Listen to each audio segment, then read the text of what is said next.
त्रिशूलगात्रम्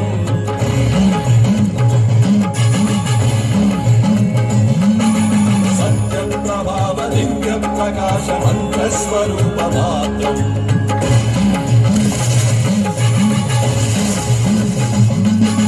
निष्प्रपञ्चादि निष्कलङ्कोऽहं निजपूर्णबोधहम् प्रत्यगात्माहं नित्यकं मोहं स्वप्रकाशोऽहं हं सच्चित्प्रमाणमो मूलप्रमेयमो अयं ब्रह्मास्मि ओम् अहं ब्रह्मास्मि।